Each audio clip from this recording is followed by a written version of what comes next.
All right, just banged off two in a row, and here's the third one. So if I looks like I didn't rate it one after another, I did. And Danny Gamble, still 2020, he's still June 12th. All right, so this one, I'm gonna do a little. All my videos kind of just start out, and then I either can them, which I usually don't. I post them anyways, and then I improve them with, or not improve them, add on to them with more specifics. I mentioned on a previous one was more about COVID, about Black Lives Matters, that I would get around to that one. So since it's still fresh in my mind, I'm just gonna do a first kind of take on what all the bullshit that's going on around the world, and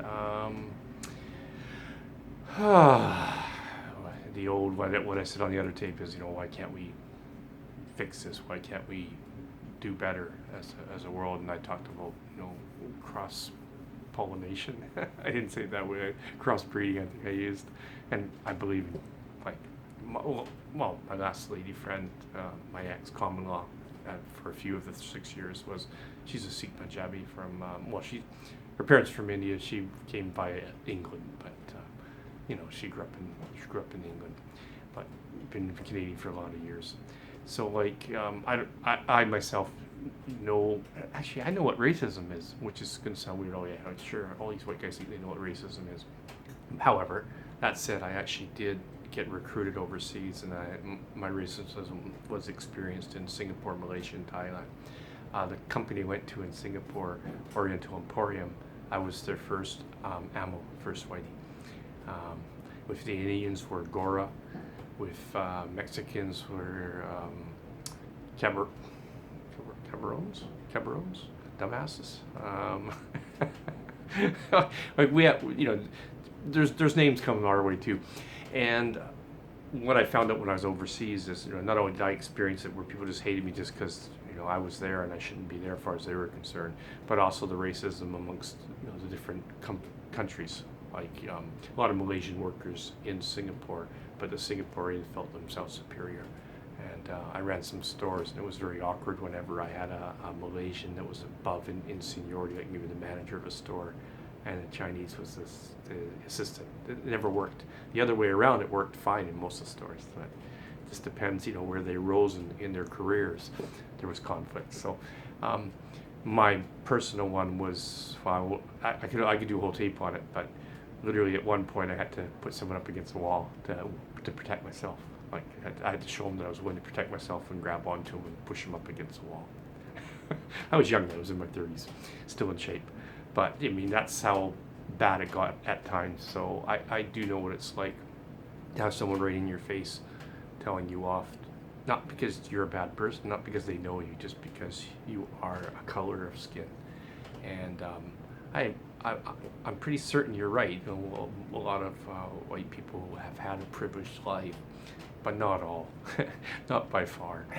And that's the sad thing, is that I think racism is racism, and cross-pollinate and cross-breed, and just someone tries to give you a hard time about someone they see over there, you go, no, no, no, that's my wife, or that's my son, or like, the more mixed up we get, and of course you don't need to, you can obviously marry within whatever your own cultural group is too. Of course, that's just it. You should be to marry whoever you want, love whoever you want, and others should just accept that. They should see it and go, that's a happy couple.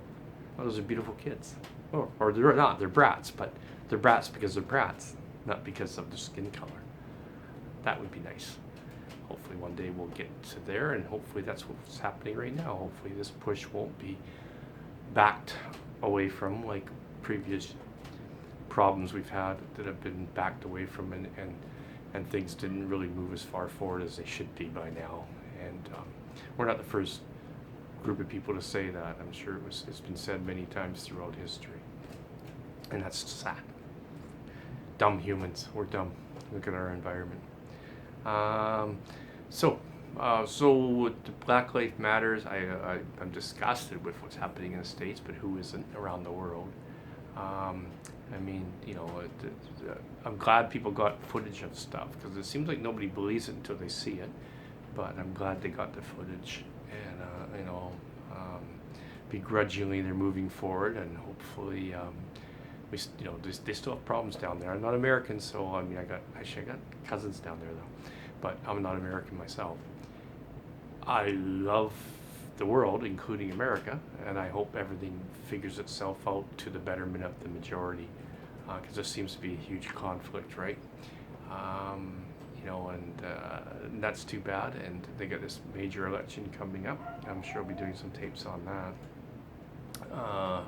So one of my first tapes I started doing and posting was on the YouTube was about Donald when he was running against Hillary. So I did some way back then. I did one where I have a singing little song that I did a little spoof on Donald Trump and perfume, I think it was, the Tower of Perfume. If you can find it, it's out there. Not promoting an old one, but it just shows how long I've been kind of on their politics, because it's major. I mean, their politics are major. They're a big part. They affect us hugely.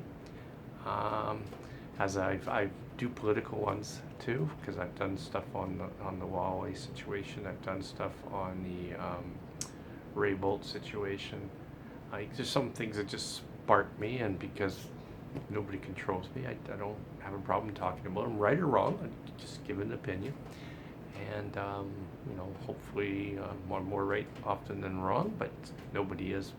Everybody's, and besides that, there is no right or wrong, because there's always a percentage.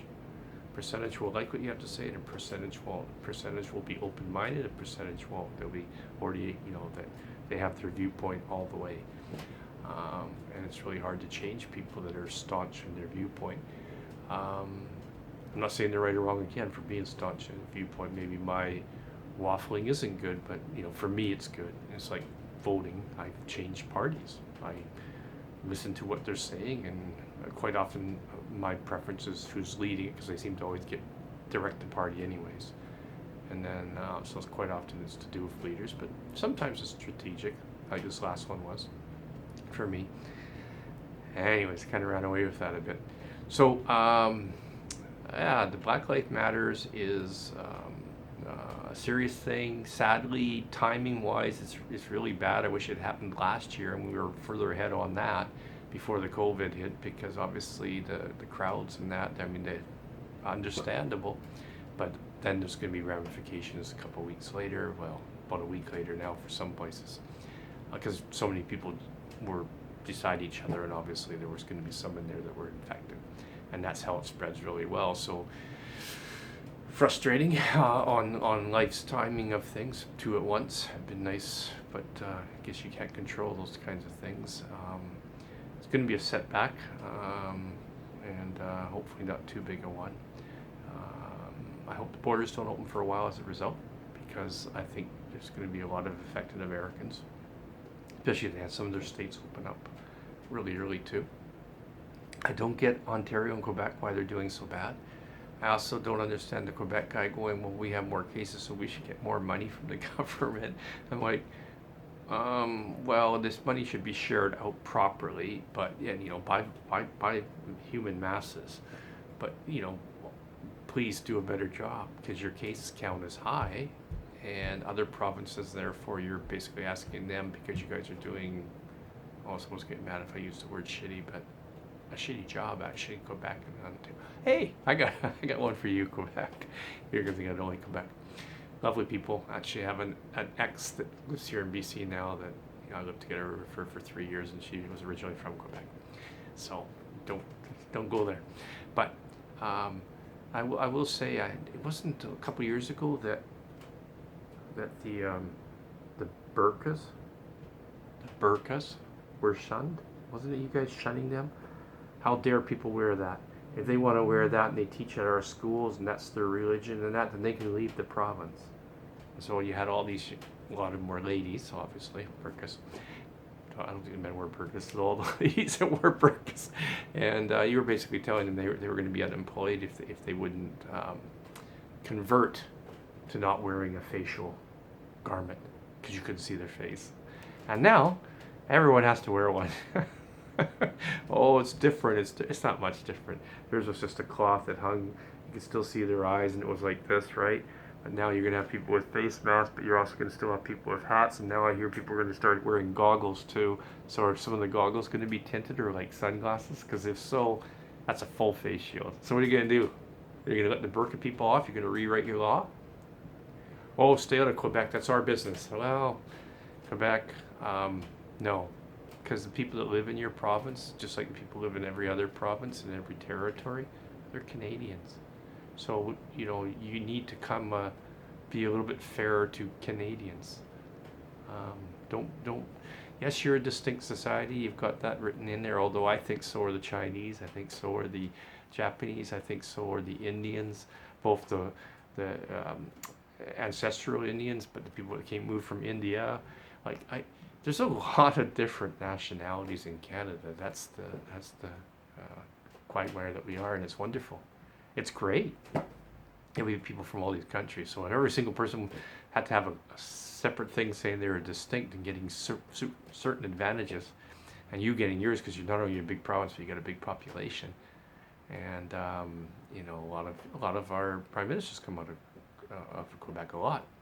Trudeau and Chrétien, and there's a whole bunch of them, right? You know them better than me, or you should. So you've had the power, you've have the population, and you get a lot more money sent your way than a lot of places. So just be fair to your people. So get rid of the Burqa law, right? Be fair about that. I think you guys were all hard on were you guys hard on the turbans too? Or was that Ontario? Or was it both of you? One of you. I know RCMP had a bit of a problem with it too. Just be nicer to people. Just accept that you're part of a beautiful country in the world. I mean, there's problems, absolutely, for everyone across Canada. But still, you go to most countries, it's a little bit worse. Go live in Brazil. Go live in America right now. Go live in parts of Europe right now, Spain, and all these places are hurting a lot more than us and having a lot more problems. So, love thy neighbor, and thy neighbors is also included with the other provinces because they're your neighbors too. All right. Oh, I'll throw Alberta there too. And I go, you can throw Alberta a little bit. I got family in Alberta too, by the way. But Alberta, come on, smarten up. Just stop just whining back east to get stuff and how bad BC is to you. Start talking more to BC. There, you got a good politician in charge right now, and he seems pretty flexible. He's a minority, but he seems like the rest of the people aren't throwing him out because he's good. And work with us more. Instead of slamming us and belittling us and trying to get pressure back east on us. Don't do that. Come and talk to us. And a lot of your employees are our kids. They're our kids and our grandchildren. They're over there working or living and growing and prospering. And they were prospering. Now they're struggling with everyone else. But they're there. They're part of your economy. I know we got it from back east, but you also got a lot from BC. So just be friendly to your neighbors. All right. All in the neighborhood. Bye-bye.